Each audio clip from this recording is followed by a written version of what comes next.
Okay, we are back with another test. This time it is stills, and we're going to show is the Fuji X-H2s a bird in flight machine. Spoiler, yes, it's really good. It shoots really fast. 40 frames per second. We've seen some reviews. DP Review just put up a really good one the other day about how the autofocus at 40 frames per second is not that great. Who cares? You don't need 40 frames per second. If you do, you're probably not a good photographer. Most people are not good photographers. I'm not a great photographer. So stop worrying about stats and specs and thinking it's the be-all, end-all. Here's some news. 20 frames per second, the autofocus almost never misses. You know what else is crazy? At 20 frames per second, you can shoot basically indefinitely with RAW, with no buffer, and no blackouts. That is insane. That's so crazy. I don't know what the limit is. I got bored of testing. I held my shutter the other night shooting RAW for almost 2 minutes. I shot 2,000 images when it was all said and done. Now, shooting those to I'm using a bad SD card, an old V30 slow SD card. Even on the SD card, I still got almost 200 shots before the buffer hit, and then it took about a minute and a half to load those to the buffer, but I was still able to operate the camera, which is cool.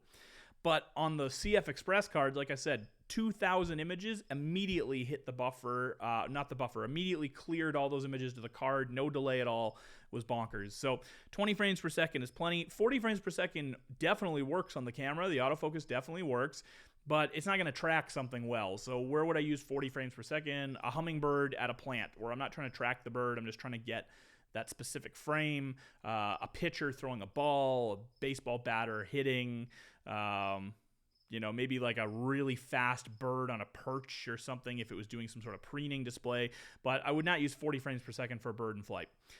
20 is a lot. 20 is more than most cameras can do. It's really fast. It's really good. 30 works too, I guess. I haven't really tried 30. I've only done a little bit at 40. I'm usually shooting 15, but I was doing some 20 today.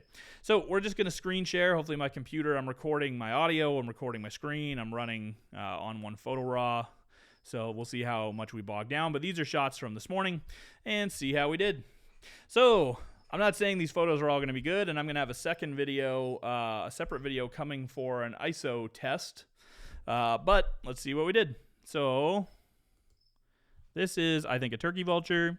What are we at? I was at 1600. I guess I was anticipating some stuff in flight. This was just before 7 o'clock this morning. A lot of these settings are funny because I was trying to go after some sparrows on the ground. So some of these are the camera locked on, but I have some motion blur because my shutter was too low, trying to keep my ISO low. But these ones, I guess I was looking for flight. So I think this is a turkey vulture. Ah, yes, sure is. What is going on? Hold on. You know what's happening? I'm pushing the wrong key. There we go. Okay, there we go. So, turkey vulture, sharp. Got it. Just that little burst. I wasn't hammering on the shutter on most of these. I don't. While this thing can shoot 20 frames per second, unless I think the moment's gonna be cool, I don't want to come home with 10,000 photos, especially of a gliding, flapping buzzard. This is really far, high ISO, far bird, almost no contrast. He's right here in the middle. That's art. That's small in frame. But even there, the autofocus was telling me it was locking on and looking. I mean, it did find the bird. The image quality is not good, but found the bird. There's the sparrow. What's this? This is some sort of gull. He was kind of far out. I thought this was a raptor at first. I always get gulls confused. Again, my image quality is a little rough because of the light, but we're just looking to see sharpness. Does it find it? See, this is why I get confused. These black tips. Gulls shouldn't be allowed to have those. That looks like a harrier to me, but so no problem. Still has it. Has it the whole time. Oh, cute little warbler. Just so you see a couple not great image, but then we got one. And so it's funny, I mean, even a little bit of motion blur wrecks it, and then this one's sharp. But that's not what we're here for. Here's the big ones. So this 1600 I think might have been too slow. The camera had the bird, but I wasn't able to quite stay on him. This Peregrine came out of nowhere. I was not prepared. Was not ready for him at all. He literally just buzzed our heads. The camera tracked. We do get sharp. So these first couple, and if you know how fast these birds move, you'll know that like there's not much difference between the timing there. Now he's sharp here. He was flying at a weird angle to the sun, so I was not able to get much on, but still sharp.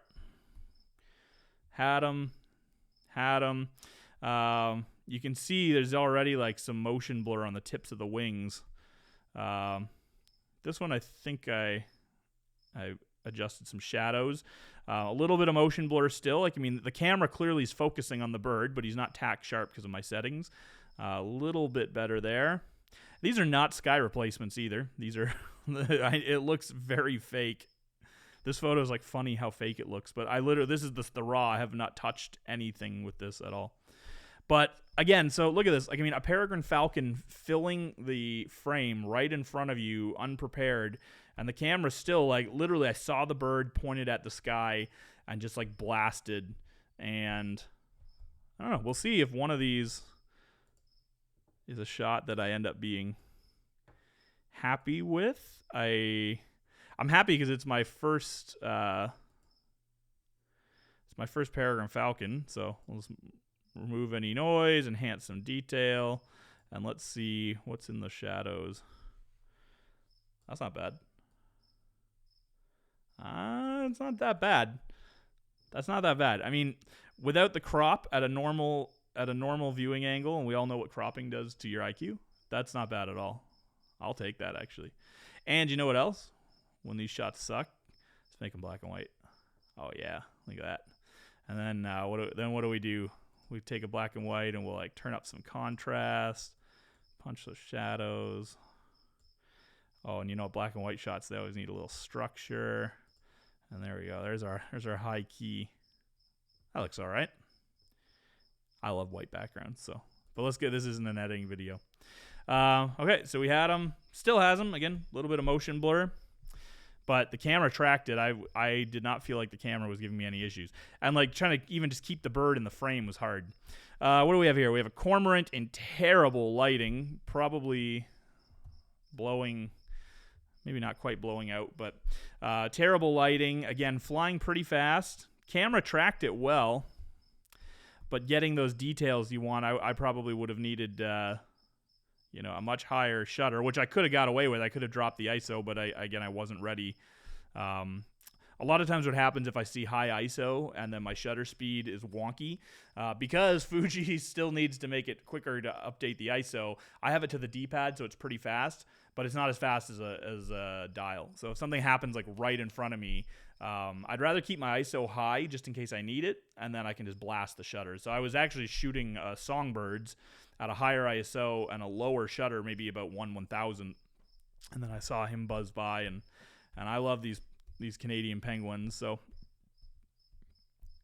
but pretty good. I mean, really, it didn't missed a little there. I wouldn't call that motion blur.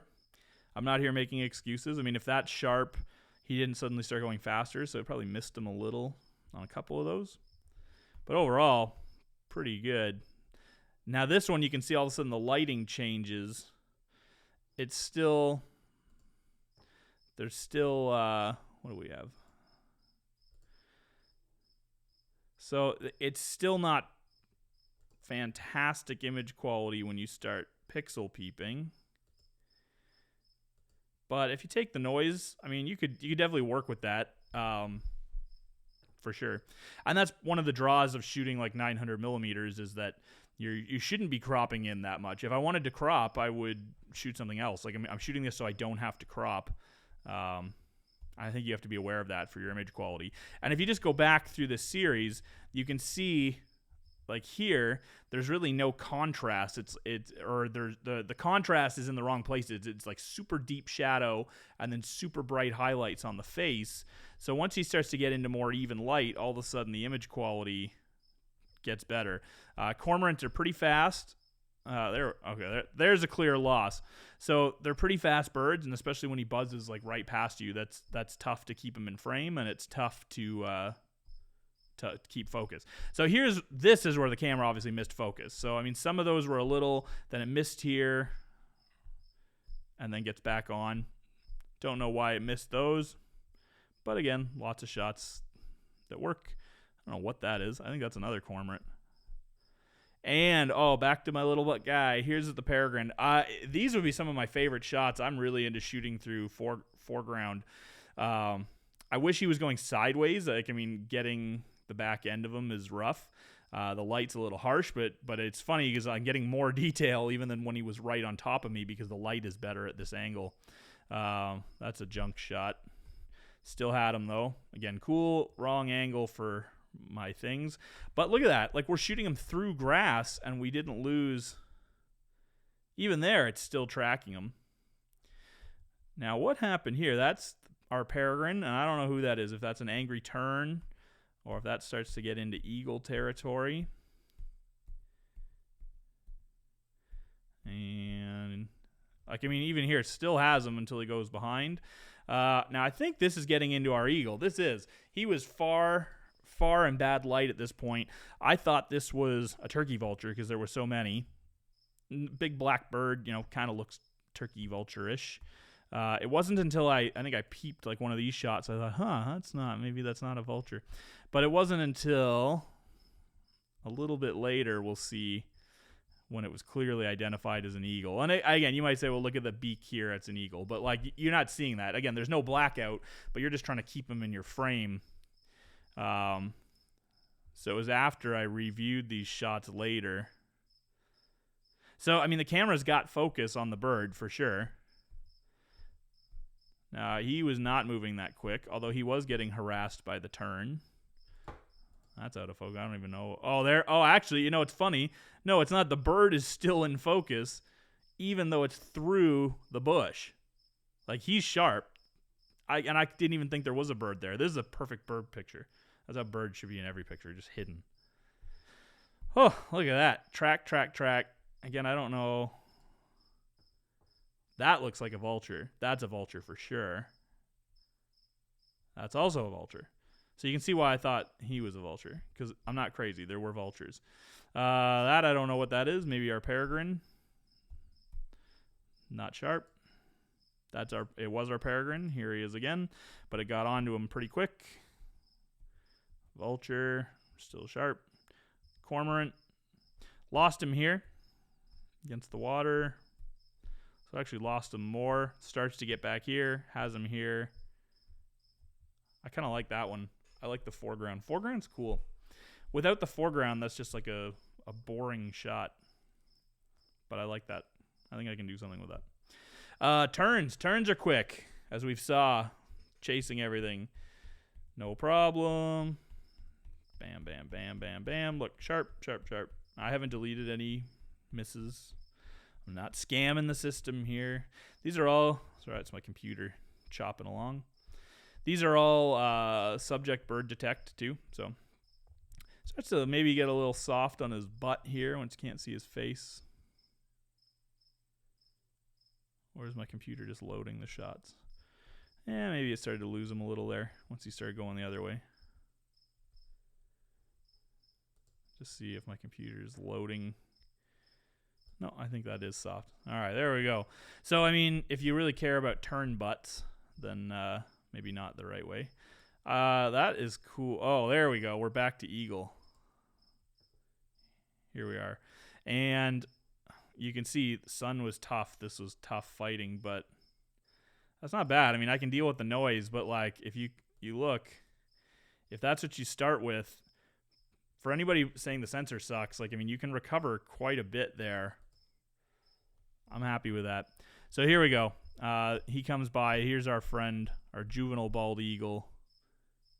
Comes back. Oh, let's just make sure we're still recording here.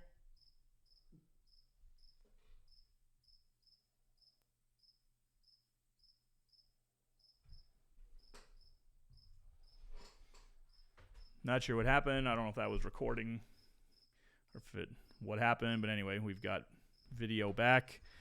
So here's when I edited a little bit. And again, for lighting purposes, we're not getting the absolute best image quality. But that's not the camera's fault. That's my settings and where the bird happened to be. Yeah, camera is recording. That one's kind of cool. None of these are cropped too, so you can see like just how close. This one, oh, I just clipped the wings. Now I could go to Photoshop or Affinity, and I could add space, and then I could paint in the wing tips, which I may do. I'm just not sure. The tern, this is when he was being harassed by the tern. And then he flies off. That one's kind of cool. You've got that profile. I'll probably paint this in and just try to bring up the exposure on the bird himself. But we're here for the autofocus. Hit, hit, hit, hit, hit, hit, hit. And you've already seen this like hitting as he goes behind trees and all that stuff, so no problem. Okay, what do we got? We're almost done. We got some gulls, hits. And then here, I didn't know what I thought this was. I thought this was some little raptor. This is a little mourning dove. But even that, I mean, he was tiny and far, and it still found him and tracked him. And I think, are we done with flight? I think we are. Let's just see. Bumblebee flight. This is cheating because I think I was focused on the flower. So that doesn't count. Let's just see. Is there any other flight? I think the rest is perched. Oh yeah, I forgot about this. Egret. So he flew by right into the sun, blew the highlights out. But most of these are sharp too. I think that one's off, but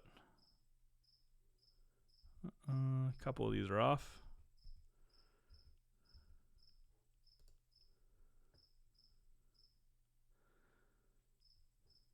Like, this obviously looks like garbage, but I don't think this is the camera missing focus. Because if I look at the outline, for me, if I thought it was missing focus, I would think the outline of the bird would be blurry. I think that's just bad image quality. I mean, he's going straight at, like, I mean, you can see the highlights are blown straight into the sun. So there's no contrast there. Like, that's not the camera missing focus. That's a bit of motion blur. Some wrong settings. It's just an egret. See egrets all the time. Still cool, though. And what, is that it? That's where I stopped shooting. So there you go. I think it's awesome, but it's up to you guys, I guess, how you feel the camera performs. But that's a test, so have at her.